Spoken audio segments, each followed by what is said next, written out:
नमस्कार दोस्तों, मैं जीत कुमार स्वागत करता हूं आप सभी का राउज आईएएस के डीएनएस हिंदी प्रोग्राम में। आज हम 15 दिसंबर 2023 के जितने भी महत्वपूर्ण आर्टिकल हैं, चाहे वो आपके द हिंदू में हो और इंडियन एक्सप्रेस में, इसके अलावा हिंदी अखबार जैसे जनसत्ता, इसमें भी यूपीएससी से संबंधित कुछ खबरें ऐसी होती हैं जिनको हम कंसीडर कर सकते हैं। तो इसको हम डिटेल से डिस्कस करेंगे आज के इस डीएनएस प्रोग्राम में। तो बेसिकली आज हम 3 आर्टिकल डिस्कस करेंगे।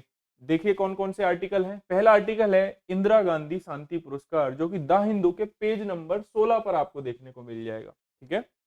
दूसरा है यूरोपीय यूनियन, जो कि द हिंदू के पेज 17 पर आपको देखने को मिल जाएगा। अगला आर्टिकल है आर्द्र भूमि से रिलेटेड, जो कि जनसत्ता जो अखबार है, हिंदी अखबार है, उसके पेज नंबर 8 पर आपको देखने को मिल जाएगा। ठीक है। तो चलिए एक एक करके आर्टिकल्स को डिस्कस करते हैं और ये देखते हैं कि कौन सा आर्टिकल प्रीलिम्स के लिए इंपॉर्टेंट है और कौन सा आर्टिकल मेंस के लिए इंपॉर्टेंट है। ठीक है। तो अगर हम तीनों के तीनों आर्टिकल्स की बात करें तो ऐसी संभावना है कि यहाँ से प्रीलिम्स का क्वेश्चन आराम से बन सकता है, क्योंकि आर्द्र भूमि यानी कि वेटलैंड से भी बन सकता है क्वेश्चन, यूरोपीय यूनियन से भी बन सकता है, चाहे इसकी लोकेशन पे बने, चाहे इससे डिफरेंट डिफरेंट चीजें जिनकी मैं बात करूंगा, चाहे ट्रीटी हो, तो यहाँ से भी क्वेश्चन बन सकता है। और इंदिरा गांधी पीस प्राइज और आपका यूरोपीय यूनियन, ये तो है ही प्रीलिम स्पेसिफिक टॉपिक। ठीक है। तो वेटलैंड को हम मेंस के हिसाब से भी डिस्कस करेंगे। ठीक है। तो चलिए सबसे पहले डिस्कस करते हैं इंदिरा गांधी शांति पुरस्कार। देखिए इंदिरा गांधी शांति पुरस्कार बेसिकली दो विदेशी व्यक्तियों को दिया जा रहा है। ठीक है। पहले मैं आपको ये बता देता हूं कि इंदिरा गांधी शांति पुरस्कार जो है किसी भारतीय को भी दिया जा सकता है और किसी विदेशियों को भी दिया जा सकता है, लेकिन भारत सरकार के द्वारा ये प्राइज नहीं दिया जाता या फिर ये पुरस्कार नहीं दिया जाता है। तो कंटेक्स्ट क्या है, खबर क्या है?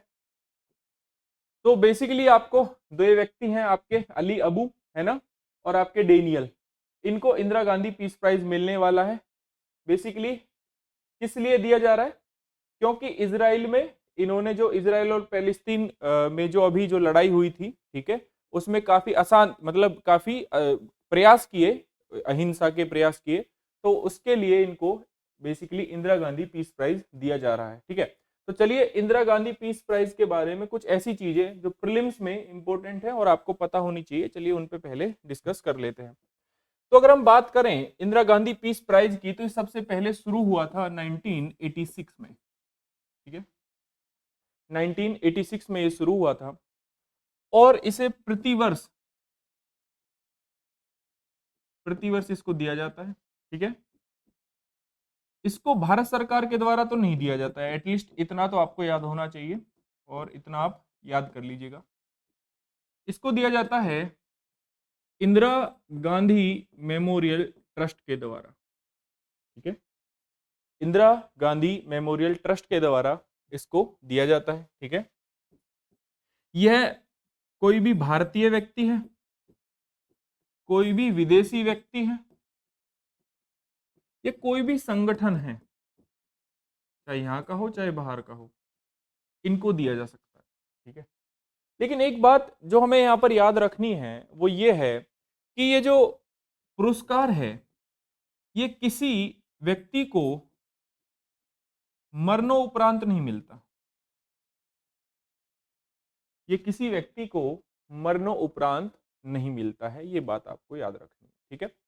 इसके अलावा अगर बात करें इस प्राइज में 25 लाख रुपए की राशि और एक प्रशस्ति, जो कि एक बेसिकली आपका जो सर्टिफिकेट होता है, वो आपको दिया जाता है और ये प्रतिवर्ष दिया जाता है। ठीक है। और कौन देता है? इंदिरा गांधी मेमोरियल ट्रस्ट के द्वारा ये दिया जाता है। चलिए देखते हैं कि देखिए ओवरऑल इंपॉर्टेंट इसीलिए है क्योंकि यूपीएससी 2015 में क्वेश्चन पूछा है, पीवाईक्यू। ठीक है। कि वर्ष 2014 के लिए इंदिरा गांधी शांति निरशस्त्रीकरण और विकास पुरस्कार निम्नलिखित में से किस एक को दिया गया है। ठीक है। तो ऐसा हुआ था कि बेसिकली जैसे इसरो को भी ये शांति जो है इंदिरा गांधी पीस प्राइज या शांति पुरस्कार मिल चुका है, तो ऐसा है कि भाई इसके ऊपर भी क्वेश्चन बन सकता है, या किसी संगठन को मिला, उस वक्त इसरो को मिला था तो शायद इसलिए ये क्वेश्चन उस वक्त पूछा गया होगा। ठीक है। चलिए, तो यह पुरस्कार किन क्षेत्रों में दिया जा सकता है? प्रीलिम स्पेसिफिक पॉइंट कुछ ऐसे हैं जो हम ऑलरेडी जान चुके हैं, आप उस पर नोट्स आराम से बना सकते हैं। अब हम देखते हैं कि किन किन क्षेत्रों में इसको दिया जाता है। तो अंतर्राष्ट्रीय शांति को बढ़ावा देने की दिशा में रचनात्मक प्रयास, ठीक है, विकास और एक नई अंतर्राष्ट्रीय आर्थिक व्यवस्था की दिशा में प्रयास किए हों, एक शांति को बढ़ावा देने के लिए लिखित कार्य को भी यह पुरस्कार मिल सकता है, इसको आप जरूर याद रखिएगा, ठीक है। वैज्ञानिक खोज का उपयोग मानवता की व्यापक भलाई के लिए अगर किया जा रहा है तो उस दायरे को, और उसके लिए प्रयास किया जा रहा है, स्वतंत्रता के दायरे को बढ़ाने हेतु अगर कोई प्रयास हो रहा है तो यहाँ पर ये जो कुछ क्राइटेरियाज हैं जिसकी वजह से उस व्यक्ति को या उस संगठन को पुरस्कार दिया जा सकता है, ठीक। बेसिकली 25 लाख रुपए की राशि दी जाती है, as I told you earlier, ठीक है, और एक आपको जो है प्रशस्ति पत्र या सर्टिफिकेट टाइप जो है आपको मिलता है, ठीक। तो इसी के बेसिस पर एक अभ्यास प्रश्न मैं आपको दिए देता हूं, है ना, या फिर एक बार ये भी जान लेते हैं कि जैसे इसके अलावा कौन कौन से ऐसे संगठन हैं या ऐसे कौन कौन से फेमस व्यक्ति हैं जिनको ये पुरस्कार मिला है, फिर उसके बाद हम अभ्यास प्रश्न की बात करेंगे। देखिए, कुछ फेमस व्यक्ति की अगर मैं बात करूं, जैसे राजीव गांधी को मिल चुका है ना, स्वामीनाथन को, इला भट्ट को, इसरो, है ना, अब देखिए एक ऑर्गेनाइजेशन है, इसरो जैसे संगठन को भी ये मिल चुका है, ठीक है। मनमोहन सिंह जी को मिल चुका है, ठीक। अगर हम बात करें कुछ प्रमुख विदेशियों की, तो जैसे शेख हसीना को ये मिल चुका है, मिखाइल गोरबाचेव को भी ये मिल चुका है, ठीक है। और संगठन की बात करें तो एक एग्जांपल अगर लें तो इसरो को भी ये जो है पीस प्राइज मिल चुका है, इंदिरा गांधी पीस प्राइज, और शायद इसी वर्ष इसीलिए 2015 में इस पर क्वेश्चन बना था। तो ऐसी संभावना है कि दोबारा से इसके बारे में कुछ डिटेल पूछी जा सके। तो आई होप अगर कोई क्वेश्चन आया तो आप आराम से उसको सॉल्व कर दोगे। तो चलिए एक अभ्यास प्रश्न मैं आपको दिए देता हूं। इंदिरा गांधी शांति पुरस्कार के संदर्भ में निम्नलिखित कथनों पर विचार कीजिए। कितने कथन सत्य नहीं है या फिर असत्य है, ठीक है। तो अगेन इसका जो आंसर है आपको कमेंट बॉक्स में देना है। तो पहला ऑप्शन क्या कहता है कि यह केवल भारतीय व्यक्ति या संस्था को दिया जा सकता है, यह पुरस्कार भारत सरकार द्वारा दिया जा सकता है। तो भारत सरकार क्या इसको देती है? नहीं, ये केवल भारतीय व्यक्ति को, केवल भारतीय व्यक्ति को, ऐसा तो नहीं है। अगर खबर का कंटेक्स्ट भी अगर आपको याद आ गया ना, एग्जाम में अगर पूछा है, या फिर अगर मैं यहाँ पूछ रहा हूँ, अगर आपको खबर का कंटेक्स्ट भी याद आ गया तब भी ऑप्शन गलत हो जाता है, ठीक है।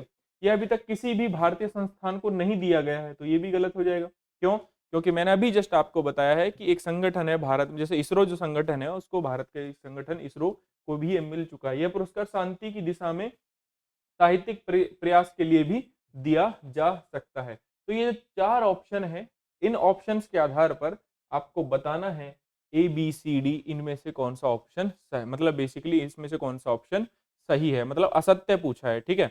तो अगेन इसका आंसर देना है आपको कमेंट बॉक्स में, ठीक है। चलिए नेक्स्ट आर्टिकल पर चलते हैं। तो जो हमारा नेक्स्ट आर्टिकल है, अगेन इसका कंटेक्स्ट हम समझ लेते हैं, ठीक है, या इसका संदर्भ एक बार हम समझ लेते हैं। संदर्भ यह है कि यूक्रेन, है ना, एक तो यूक्रेन आपका,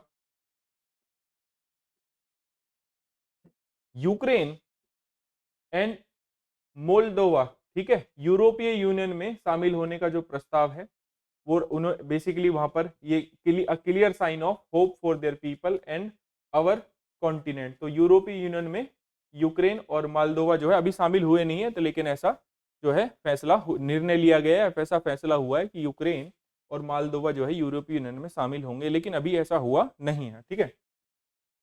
तो यहाँ पर हमें यूरोपीय यूनियन के बारे में जानना अनिवार्य हो जाता है। देखिए, यूरोपीय यूनियन में अगर आप देखोगे तो टोटल 27 देश है ना, मतलब प्रेजेंट में, वर्तमान में, पहले 28 थे, ठीक है।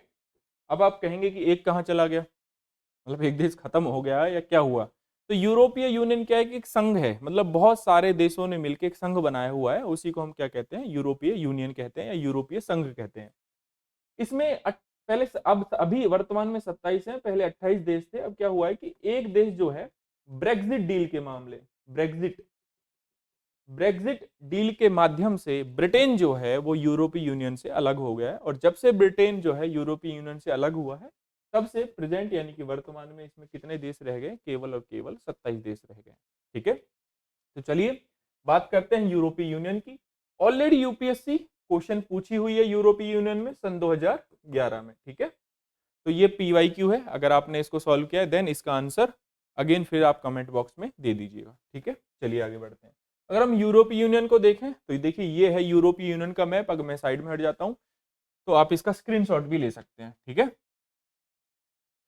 देन चलिए क्या है यूरोपीय यूनियन, कुछ बेसिक बेसिक बातें, ताकि अगर प्रीलिम्स में दोबारा यूरोपीय यूनियन के बारे में पूछा जाए। देखिए वैसे अगर आप यूरोपीय यूनियन की साइट पे जाएंगे तो वहाँ बहुत सारी चीजें दी हुई हैं, लेकिन यूपीएससी आपसे कुछ बेसिक बेसिक सवाल ही पूछेगी। अगर पूछेगी तो ज्यादा डेप्थ में इतना नहीं जाएगी, या फिर वी कैन से कि भैया ऐसा नहीं है कि पूरी साइट को खंगाल के वो ऐसा क्वेश्चन बनाए कि जो आपसे सोल्व ही ना होगा, है ना कुछ चीजें ऐसी रहेंगी। अगर यूपीएससी ने भविष्य में इस पर सवाल पूछा तो आप उसको आराम से सॉल्व कर लेंगे। तो यूरोपीय संघ या यूरोपीय यूनियन के बारे में जानते हैं। तो यूरोपीय संघ बेसिकली क्या है, यूरोपीय महाद्वीप के 27 देशों का एक राजनीतिक और आर्थिक क्या है, संघ है। संघ मतलब यूनियन है। ठीक है, इस संघ की स्वयं की मुद्रा है यूरो, विधायी निकाय है और न्यायालय इत्यादि है। ठीक है, ठीक है भाई। इसके अलावा आगे बढ़ते हैं। इसकी जो स्थापना है वो हुई थी मास्ट्रिच संधि से। ठीक है, मास्ट्रिच संधि से 1992 में। इसे यूरोपीय संघ संधि के नाम से भी क्या है, जाना जाता है। तो अगेन ये जो संधि है वो कैसी हो जाती है, इंपॉर्टेंट हो जाती है, महत्वपूर्ण हो जाती है। तो आप इसको स्टार कर सकते हैं या नोट कर सकते हैं। ठीक, एक संधि है शेंगेन समझौता। इसमें क्या है कि आवाजाही है जो लोगों की वो बिना पासपोर्ट के रिक्वायरमेंट के पूरी हो सकती है। ठीक है, तो 1985 में समझौता हुआ। इसके तहत अधिकांश सदस्य देशों के मध्य बिना पासपोर्ट के खुली सीमाओं के निर्माण का मार्ग प्रशस्त किया, परंतु यह 1995 में क्या हुई, इफेक्टिव हुई या प्रभावी हुई। ठीक, दो चीजें आपको याद रखनी है। तो बेसिकली सेकेंड वर्ल्ड वॉर या द्वितीय विश्व युद्ध के बाद हस्तांतरित या फिर जो हस्ताक्षरित की गई संधियों में निहित है। अगर हम बात करें यूरोपीय यूनियन के हेडक्वार्टर की, तो वो है आपका ब्रसेल्स में। ठीक है, कहां पर है वो, बेल्जियम में। तो आप क्या करना कि जो भी चीजें बेसिक बेसिक पॉइंट्स आपको मैं बता रहा हूं उनको क्या करना कि आप देखिए प्रीलिम्स के लिए आप नोट्स तो बनाते ही होंगे, या फिर नहीं बनाते हैं तो या छोटी छोटी चीजें तो आप लिखते ही होंगे ना, कि एटलीस्ट मेरा क्विक रिवीजन हो जाए जब भी प्रीलिम्स आए। तो आप ये सारी सारी चीजें नोट कर सकते हैं कि शेंगेन समझौता किससे संबंधित है, तो यूरोपीय यूनियन से संबंधित है। ऐसा ऐसा क्वेश्चन पूछा है, मतलब ABCD ऐसा भी क्वेश्चन पूछ सकते हैं कि मास्ट्रिच संधि इनमें से किस संगठन से या सॉरी किस संघ से संबंधित है। एक और यूरोपीय यूनियन दे दिया, अफ्रीकन यूनियन दे दिया, ऐसे करके क्वेश्चन पूछ लिया तो आपको याद रखना है। तो क्विक रिवीजन में वो सारी चीजें आ जाएंगी। ठीक है, हेडक्वार्टर भी आपको याद रखना है, कहां पर है, बेल्जियम के ब्रसेल्स में। ठीक है, चलिए आगे बढ़ते हैं। अगर हम सदस्य की बात करें तो अगेन मैंने बताया कि देखिए वर्तमान में जो है 27 है, पहले 28 हुआ करते थे, लेकिन फिर एक बार एक ब्रेक्जिट डील हुई जहां ब्रिटेन जो है, मतलब ब्रेक्जिट का अगर फुल फॉर्म अगर आप देखोगे ना, ब्रिटेन एग्जिट, ब्रेक्जिट का मतलब ब्रिटेन का एग्जिट होना। ठीक है, तो ब्रिटेन क्या हो गया, एग्जिट हो गया। तो क्वेश्चन ऐसे भी बन सकता है भविष्य में, अगर प्रीलिम्स की मैं स्पेशली बात करूं कि ब्रेक्जिट डील इनमें से किन देशों से संबंधित है। ठीक है, तो भैया आपको 4-5 देशों के नाम दे देंगे, या ABCD करके आपको देशों के नाम दे देंगे और आपसे पूछ लेंगे किस संघ से संबंधित है, अफ्रीकन यूनियन, अमेरिकन यूनियन, यूरोपीय यूनियन। ठीक है, तो आपको याद रखना है ब्रेक्जिट मतलब ब्रिटेन, ब्रिटेन का एग्जिट होना। और अभी वर्तमान में इसमें सदस्य देश कितने, 27। देखिए G20 के देशों के ऊपर अगर क्वेश्चन पूछा जा सकता है कि ABCD करके ऑप्शन दिया और पूछा यूपीएससी ने कि G20 में से इनमें से कौन कौन से देश G20 के सदस्य हैं, तो ऐसी संभावना है कि यूरोपीय यूनियन में किसी देश का ऐड हो जाना, हालांकि अभी हुआ नहीं है, फैसला ही हुआ है जस्ट इस बात पे, या निर्णय हुआ है। अगर ये ऐड हुआ यूरोपीय यूनियन के अंदर ये दोनों देश, तो एक बड़ी घटना हो जाएगी। जब ये बड़ी घटना हो जाएगी तो यूपीएससी एक एक संभावित प्रश्न ये भी बन सकता है कि भैया आपसे ये पूछ ले कि ऐसा करिए आप यूरोपीय यूनियन के अंदर जितने भी देश आते हैं उनके नाम बताइए। ठीक है, तो आप इन देशों का स्क्रीनशॉट ले सकते हैं कि कौन से यूरोपीय यूनियन के अंदर देश आते हैं, जैसे ऑस्ट्रिया है, Belgium, Denmark, Finland, France, Germany, यूनान, आयरलैंड, गणराज्य, इटली, है ना। तो ये बहुत सारे देश हैं, 27 देश हैं। अगर इसमें कुछ एडिशन होता है तो अगेन दोबारा से हम उसको आपको अपडेट दे देंगे, उसका अपडेट दे देंगे। ठीक है, चलिए आगे बढ़ते हैं। तो कुछ संस्थाएं हैं जो स्थापित की गई हैं आपकी यूरोपीय संघ के तहत, जैसे यूरोपीय आयोग, यूरोपीय संघ की कार्यकारी परिषद है। ठीक है, तो यूरोपीय कमीशन है, यूरोपीय काउंसिल है, यूरोपीय न्यायालय है, यूरोपीय सेंट्रल बैंक है। ठीक, सदस्य देशों के नागरिक द्वारा प्रत्येक 5 साल पर यूरोप पार्लियामेंट के लिए सदस्य का निर्वाचन किया जाता है। ठीक, कुछ बेसिक बेसिक बात है जो आपको पता होनी चाहिए। कुछ अन्य महत्वपूर्ण तथ्य, यूरोपीय संघ ने सदस्य देशों के लिए साझा बाजार की स्थापना की है। इनकी कॉमन करेंसी भी है यूरो, लेकिन यूरो जो है बेसिकली सारे के सारे देश मतलब 27 जो कंट्रीज हैं वो ऐसा नहीं है कि कॉमन करेंसी है। इनमें से कुछ देश ऐसे हैं, जैसे 19 देश तो ऐसे हैं आपके जो कि यूरो जो है आपकी क्या है कॉमन करेंसी है, लेकिन 8 देश ऐसे हैं जो कि यूरो का उपयोग आधिकारिक जो मुद्रा है उसका उपयोग उस तरीके से नहीं करते हैं। तो ये आपको पता होना चाहिए। ठीक है, चलिए इसी के बेसिस पर आपको एक फिर से प्रश्न दिए देते हैं। अभ्यास प्रश्न, यूरोपीय संघ से संबंधित निम्नलिखित कथनों पर विचार करें। कौन सा कथन या कितने कथन इनमें से सत्य हैं? ठीक है, पहला, इसकी स्थापना मास्ट्रिक्ट संधि 1992 के माध्यम से की गई थी। वर्तमान में इसके सभी देशों द्वारा यूरो को अपनी आधिकारिक मुद्रा के रूप में अपना लिया है। अगर आपने इस वीडियो को आराम से देखा है ना, या चीजों को आप धीरे धीरे सीखने का प्रयास कर रहे हैं और धीरे धीरे नोट्स भी बना रहे हैं, तो कमेंट बॉक्स में जब भी आप आंसर देंगे ना, आई होप हमेशा राइट देंगे। क्यों? क्योंकि आप वो चीजें सीख चुके हैं। तो एक संभावित प्रश्न है कि ऐसा प्रश्न पूछा जा सकता है, और एटलीस्ट हमें इस टॉपिक के बारे में यहाँ से ऐसी नॉलेज भी होनी चाहिए। देखिए, अभ्यास प्रश्न का जो फायदा है वो ये है कि देखिए आपने एक बार तो सारा टॉपिक पढ़ ही लिया, साथ साथ में अभ्यास प्रश्न के मामले में ये कि कितना आपने ग्रैप करा उसमें से और कितना नहीं करा, तो इस बात की जांच या पुष्टि हो जाती है। ठीक है, चलिए, ठीक है, यूरोपियन संघ अपने देशों के बीच व्यापक व्यापार की सभी बाधाओं को हटाकर एकल बाजार की स्थापना की है। तो बताइए ए बी सी डी इनमें से कौन सा उत्तर जो है सही होगा? अगेन कमेंट बॉक्स में आपको इसका उत्तर देना है। चलिए नेक्स्ट आर्टिकल की बात करते हैं, आर्द्र भूमि, जिसको हमें डिस्कस करना है मेंस के हिसाब से भी। तो सबसे पहले अगर कोई चीज अगर हमें समझनी है तो वो है खबर का संदर्भ।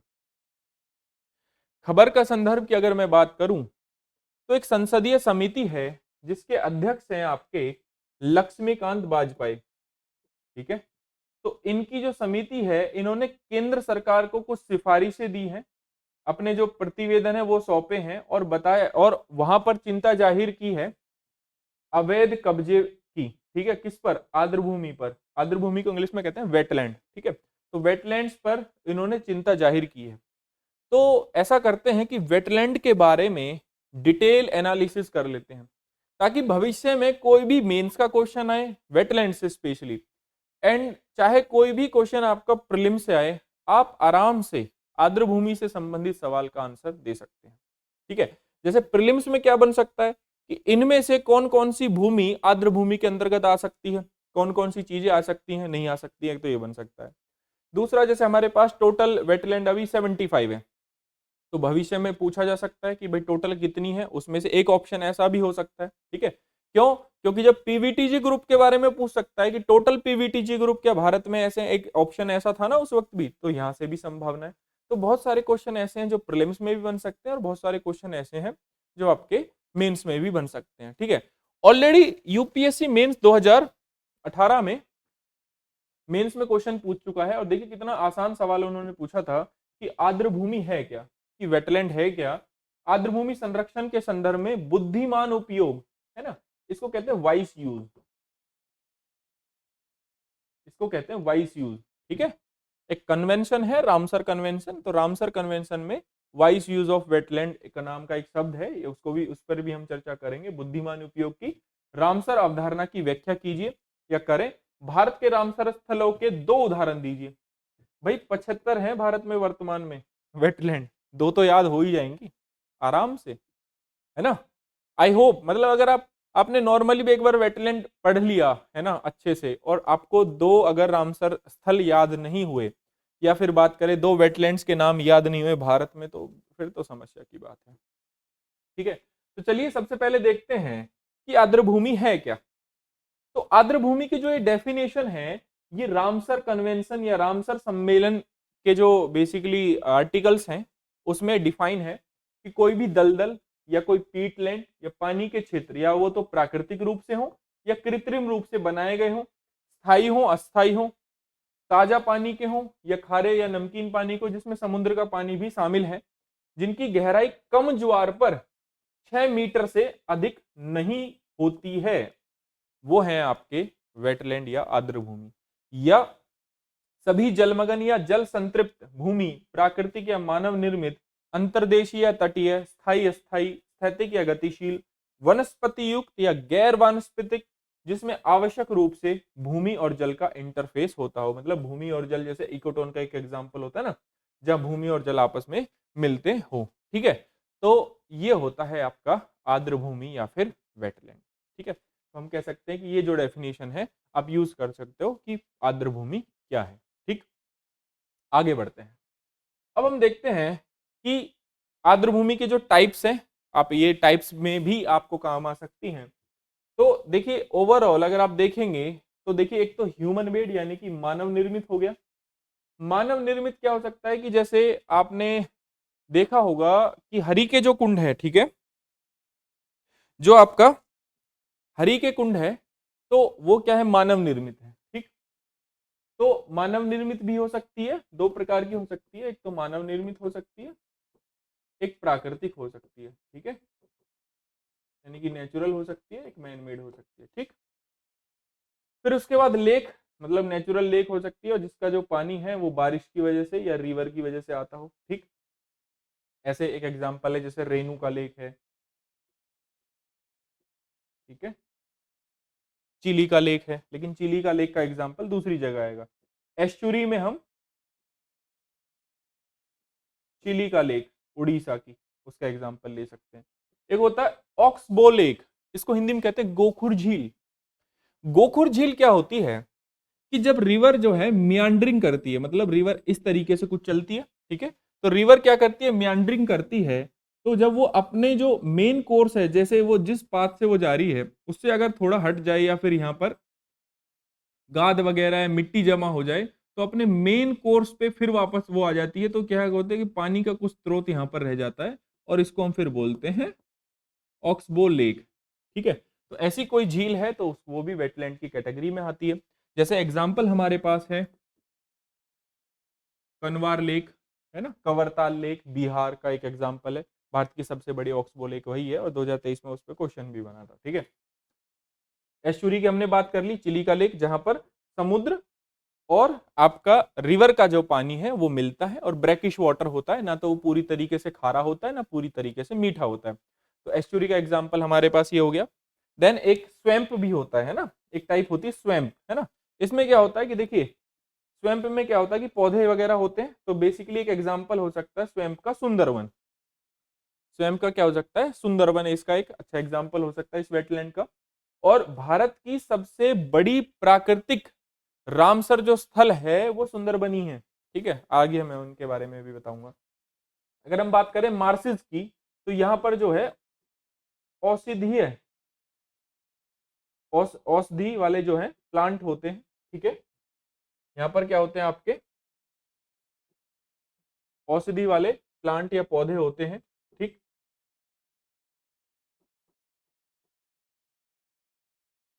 ठीक है, तो ये सारी की सारी आपको वेटलैंड इस तरीके से हो सकती है कि भाई मैन मेड भी होती है कुछ और कुछ आपकी नेचुरल भी होती है। नेचुरल में क्या क्या हो सकता है वो सारी की सारी चीजें मैं आपको बता चुका हूं विद एग्जाम्पल। ठीक है, चलिए आगे बढ़ते हैं।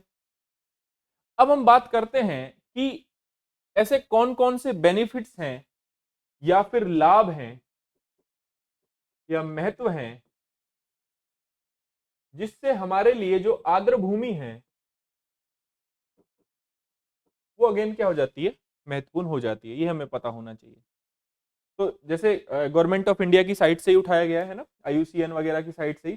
तो पहला उन्होंने बताया है कि wetland as a source of water, बिल्कुल सही है, पानी का स्रोत है भाई,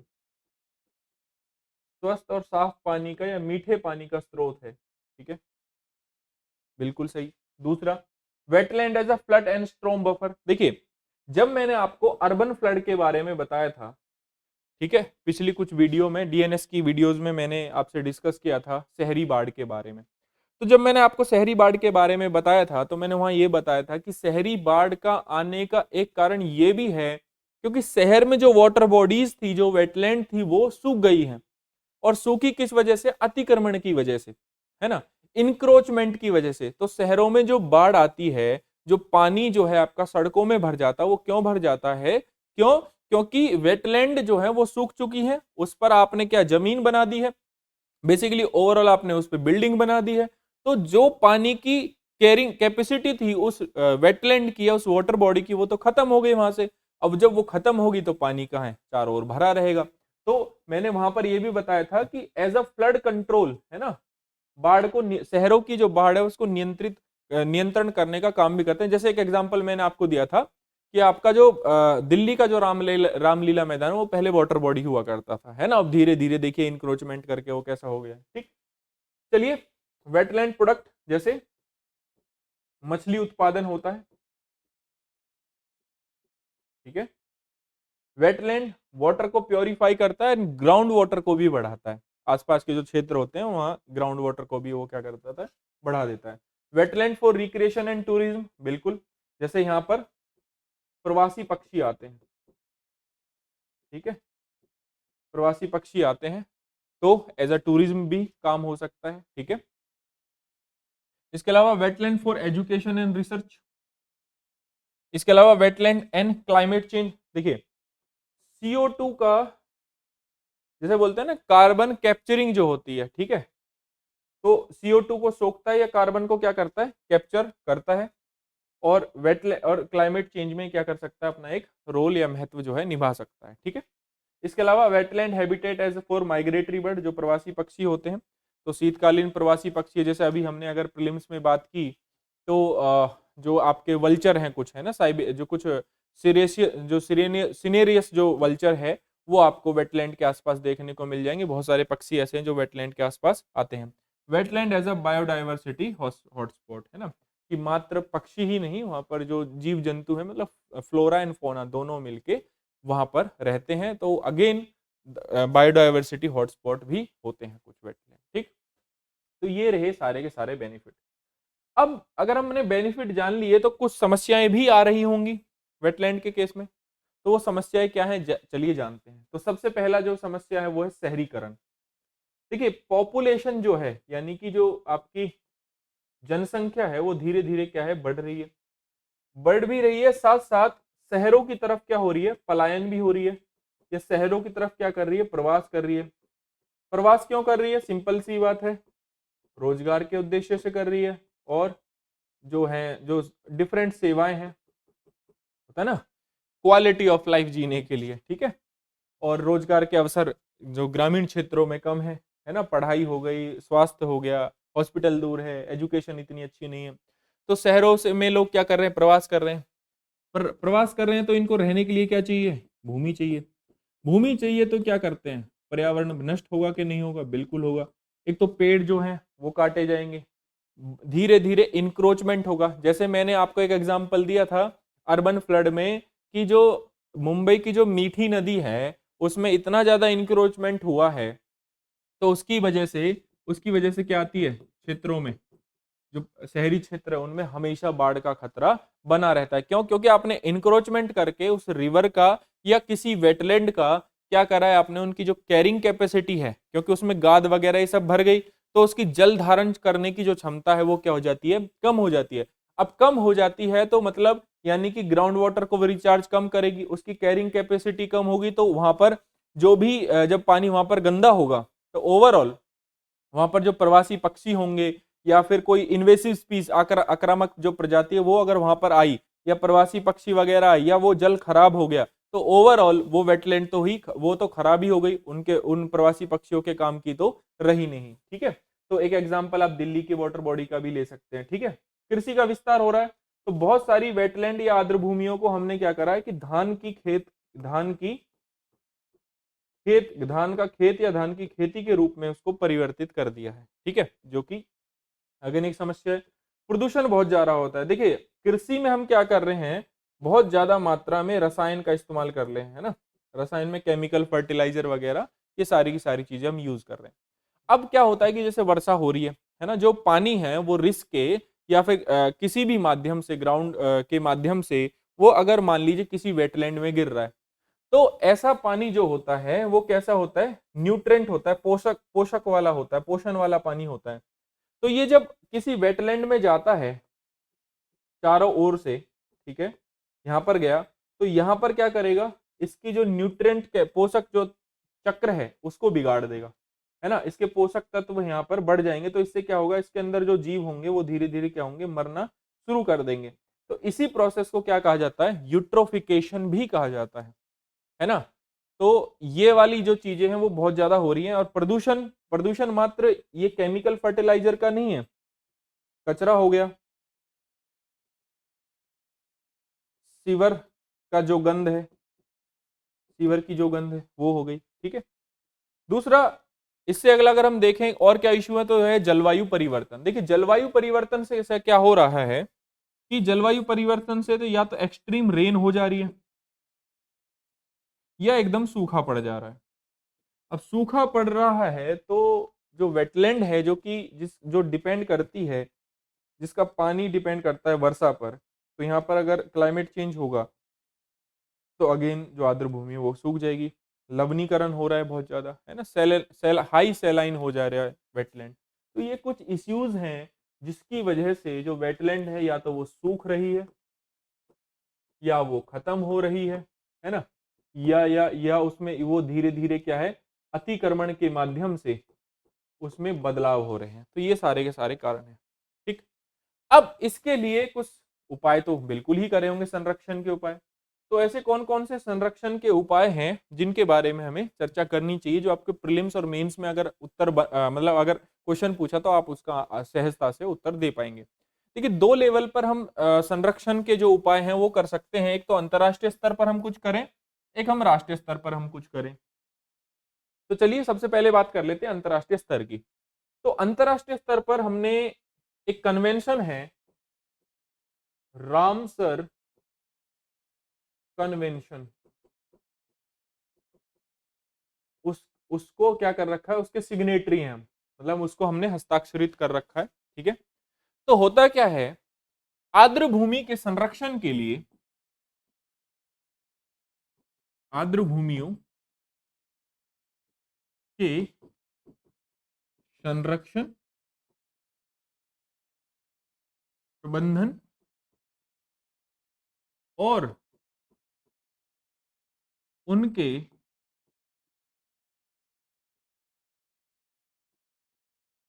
बुद्धिमता उपयोग के लिए 2 फरवरी 1971 को ईरान के शहर रामसर में एक कन्वेंशन या एक सम्मेलन होता है, ठीक है। और वो सम्मेलन जब उसमें बहुत सारे जो देश हैं वो सम्मिलित हो जाते हैं, तो बाहर आता है रामसर कन्वेंशन के नाम से। और रामसर कन्वेंशन का आई होप आपको उद्देश्य पता लग गया होगा कि कोई भी जो वेटलैंड है उसका संरक्षण करना है, उसका अच्छे से मैनेजमेंट करना है, प्रबंधन करना है, और उसको बुद्धिमत्ता से उपयोग करना है, यानी कि उसका हमें क्या करना है, वाइस यूज करना है, ठीक है। यहां तक चीजें क्लियर हो गई, ठीक है। रामसर कन्वेंशन क्लियर हो गया। अगर हम बात करें भारत की, अगर हम बात करें भारत की, देखिए वाइस यूज वगैरह में सारी की सारी चीजें भी आपको बताऊंगा, डोंट वरी। तो भारत इसमें 1 फरवरी 1982 में, ठीक है, 1982 में शामिल होता है, ठीक है। और भारत अपनी पहली जो वेटलैंड है वो घोषित करता है। चिलिका लेक जो है भारत की सबसे पहली वेटलैंड थी जो कि रामसर कन्वेंशन में शामिल हुई। इसके अलावा और भी थी, लेकिन पहली अगर हम बात करें तो चिलिका लेक थी, ठीक। यहां तक चीजें समझ में आई। चलिए आगे बढ़ते हैं। अब हम बात करते हैं, इसके कुछ स्तंभ भी हैं। तो ये 3 स्तंभों पर काम करता है, 3 स्तंभों पर काम करती है कन्वेंशन, या हम कह सकते हैं 3 पिलर्स पर काम करती है।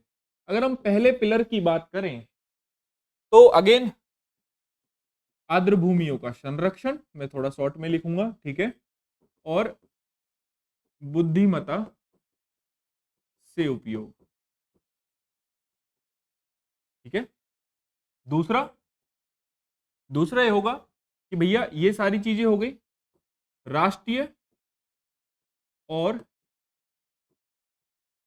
अंतरराष्ट्रीय महत्व की, सॉरी, आर्द्र भूमि। ठीक है, ये आर्द्र भूमि को नामित करना करना और उसका प्रबंधन करना। ठीक है। तीसरा तीसरा जो स्तंभ है वो है आपका कि ऐसी कोई वेटलैंड जो कि किन्हीं दो देशों के बीच है, किन्हीं दो देशों के बीच है, तो अंतरराष्ट्रीय स्तर पर साझेदारी करना, है ना, किन्हीं दो देशों के बीच है तो उस वेटलैंड के संरक्षण के लिए दो देशों के बीच क्या होनी चाहिए, साझेदारी होनी चाहिए। तो ये तीन बेसिक स्तंभ है, तो ये पिलर्स हैं जिस पर रामसन कन्वेंशन जो है आपका, रामसर कन्वेंशन काम करता है। आई होप ये चीज समझ में आई होगी। ठीक है, आप इसका स्क्रीनशॉट भी ले सकते हैं और इसको साथ साथ लिख भी सकते हैं। ठीक, चलिए इसके बाद अगर हम बात करें, एक इसमें होता है मॉन्ट्रेक्स रिकॉर्ड। आई होप आपने जरूर सुना होगा मॉन्ट्रेक्स रिकॉर्ड के बारे में। तो मॉन्टेक्स रिकॉर्ड सबसे पहले तो हमें पता होना चाहिए कि होता क्या है। अगर हम बात करें मॉन्टेक्स रिकॉर्ड की, तो मॉन्टेक्स रिकॉर्ड में अगर मैं शॉर्ट में लिखूं तो आर्द्र भूमि जो है उसमें मानव हस्तक्षेप के कारण आर्द्र भूमि के चरित्र में बदलाव आ जाता है। मतलब या तो वो प्रदूषित हो जाती है, या वो धीरे धीरे सूखने लगती है, या उसमें यूट्रिफिकेशन होने लगता है, या उसका इनक्रोचमेंट या अतिक्रमण होने लगता है। ऐसी कुछ चीजें इसमें होती हैं। तो आर्द्र भूमि में मानव हस्तक्षेप के कारण उसके चरित्र में जब बदलाव आ जाए तो ये होता है मॉन्टेक्स रिकॉर्ड। तो इसमें क्या होता है कि जो आपकी जो आर्द्र भूमि होती है उस पर स्पेशल ध्यान दिया जाता है, उसका प्रबंधन काफी अच्छे तरीके से करा जाता है।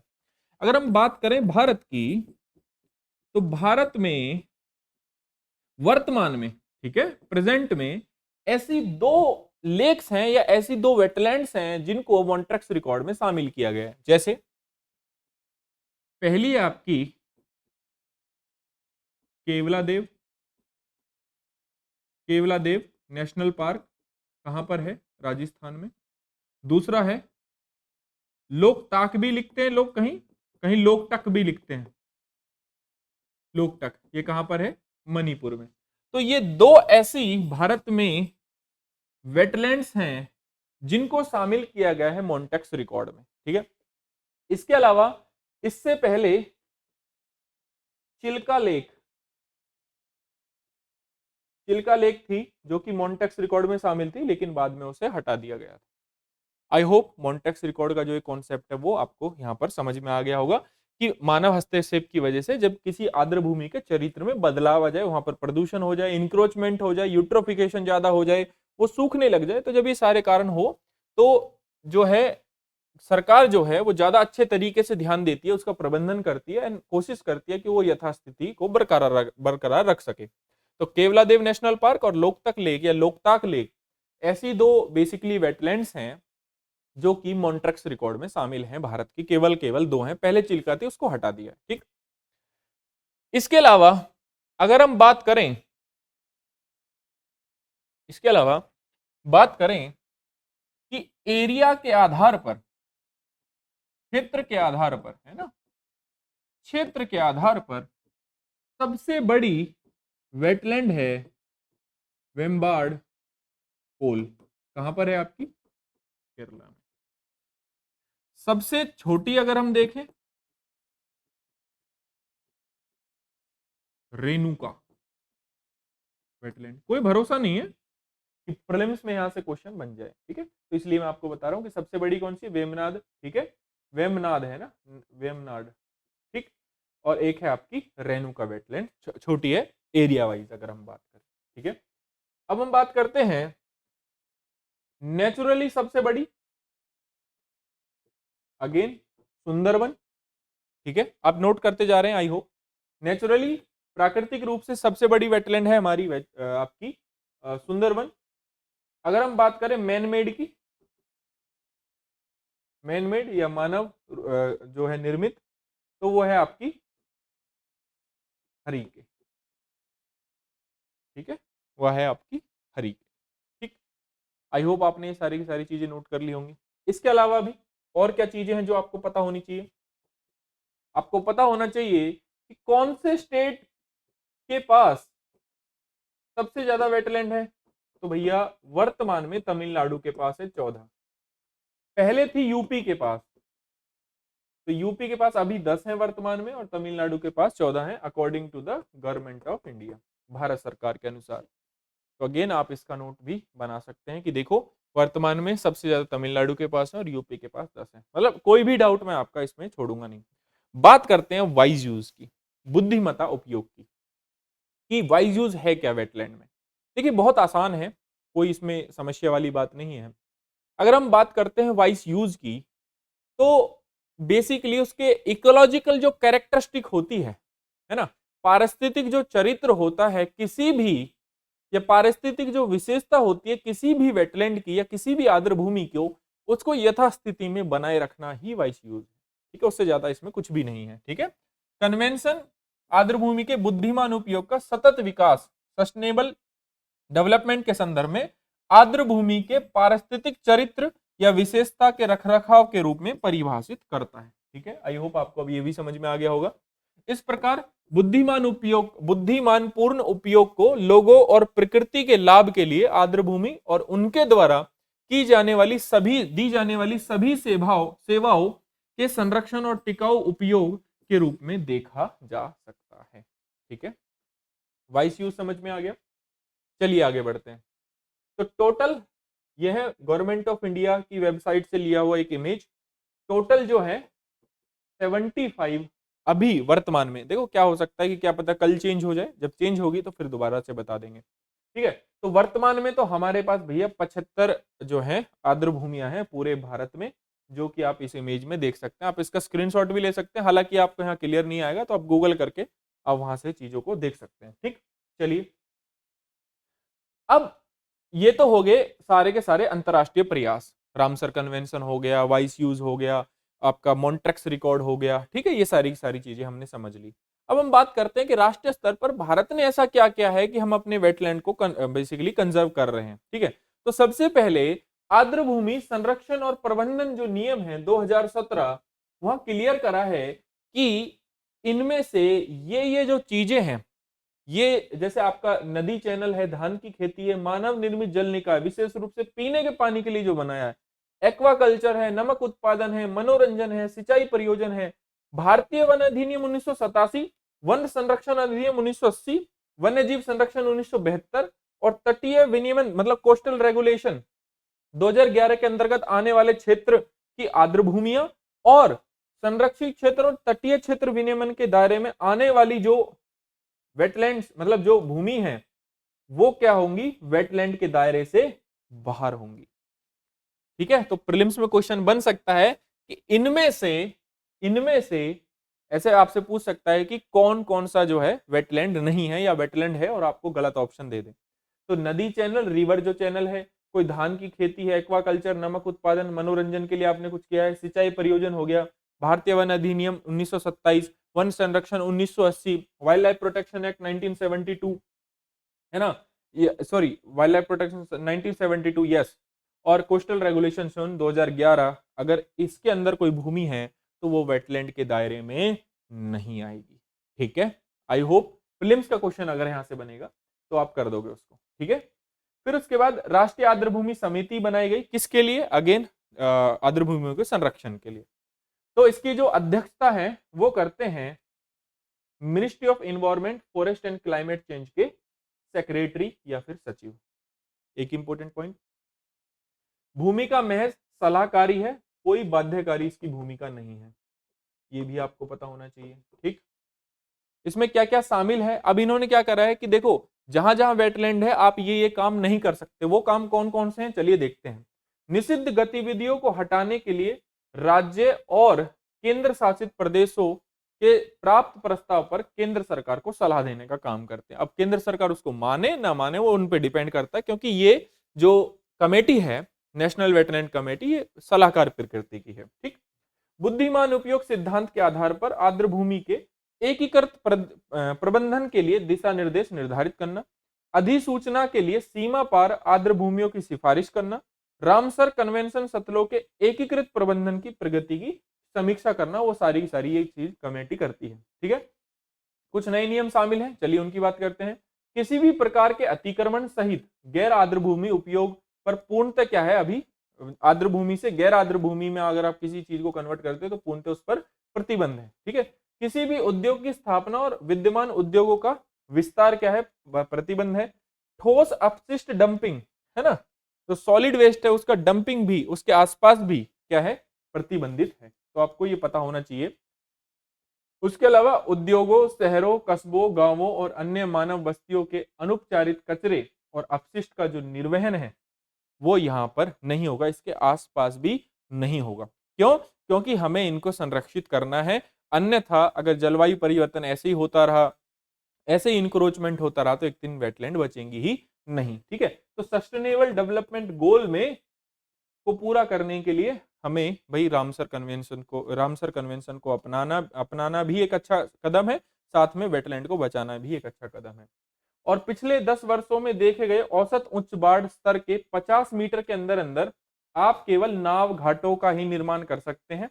इसके अलावा किसी प्रकार का कोई अतिक्रमण या किसी प्रकार का कोई स्थायी जो निर्माण है वहां पर नहीं होगा, वो पूर्णतः क्या है, प्रतिबंध है। ये हैं कुछ नए नियम जिनसे ये साबित होता है कि जो सरकार है वो क्या कर रही है, आपकी वो सरकार जो है वो क्या कर रही है, काफी अच्छे तरीके से, ठीक है, चाहे वो रामसर कन्वेंशन के माध्यम से हो, मॉन्टेक्स रिकॉर्ड के माध्यम से हो, नई नई वेटलैंड को शामिल करना हो, तो सरकार काफी युद्ध स्तर पर इस पर प्रयास कर रही है कि हम वेटलैंड को बचाएं। ठीक है, इसके लिए सरकार ने एक मिशन भी चलाया, मिशन सहभागिता। पर्यावरण, वन और जलवायु परिवर्तन मंत्रालय ने, वही ministry of environment, forest, climate change, 2022 में राष्ट्रीय और अंतरराष्ट्रीय महत्व के 75 आर्द्र भूमियों के प्रभावी ढंग से प्रबंधन और उसके संरक्षण के लिए मिशन सहभागिता चलाया है। तो आपसे पूछ सकते हैं मिशन सहभागिता इनमें से किससे संबंधित है? आसान से आसान क्वेश्चन यूपीएससी पूछ सकता है। तो ऐसा मिशन सहभागिता, अब ऐसा तो है नहीं कि इसमें रामसर कन्वेंशन, वेटलैंड का कोई जिक्र है, तो ऐसा क्वेश्चन भी बन सकता है। तो हम कह सकते हैं कि जो भारत सरकार है, अगेन कि जो सभी प्रयास हैं आर्द्र भूमियों के संरक्षण के लिए वो काफी अच्छे हैं, लेकिन पर्याप्त नहीं है। क्यों? क्योंकि अभी भी 2 लेक ऐसी हैं जो कि मॉन्टेक्स रिकॉर्ड में शामिल हैं। एक तो केवलादेव आपकी हो गई, एक आपकी लोकटक हो गई। जबकि हमें सरकार को यह प्रयास करना चाहिए कि चिलिका लेक को जैसे बाहर निकाला था, ऐसे इन दोनों लेक को भी बाहर निकालें और थोड़े कड़े प्रतिबंध करें। और नियम तो जो है कड़े, और जो नियम है जो बनाए हैं बस उसको क्या करें, अच्छे से अप्लाई करें, उस पर निगरानी करें। ठीक है, तो इससे हमारी जो वेटलैंड है वो सुरक्षित रहेंगी। तो बेसिकली अगेन आप इसको जोड़ सकते हैं GS3 के इन्वायरमेंट वाले सेक्शन से, है ना। तो मेंस का जो क्वेश्चन जब भी आपसे पूछा जाएगा, आई होप आराम से आप उसका उत्तर दे पाएंगे। ठीक है, अगर राउज आईएएस की डीएनएस की जो ये डीएनएस हिंदी की जो ये पहल है अगर आपको अच्छी लग रही है, तो हमारे इस चैनल को लाइक करिए, शेयर कीजिए, सब्सक्राइब कीजिए, आगे बढ़ाइए, ताकि जो भी एस्पिरेंट्स हैं, जो भी हिंदी माध्यम के एस्पिरेंट्स स्पेशली जो तैयारी कर रहे हैं, उनको करंट अफेयर हम आसानी से और सहजता से पहुंचा सके और उनकी तैयारी में ये कारगर साबित हो। ठीक है, कारागार बेसिकली आपकी अच्छी साबित हो। ठीक है, ये पहल उनके लिए कामयाबी लेकर आए। ठीक है, तो राउज आईएएस के डीएनएस हिंदी प्रोग्राम में आज के लिए इतना ही। मिलते हैं नेक्स्ट लेक्चर में। Thank you so much.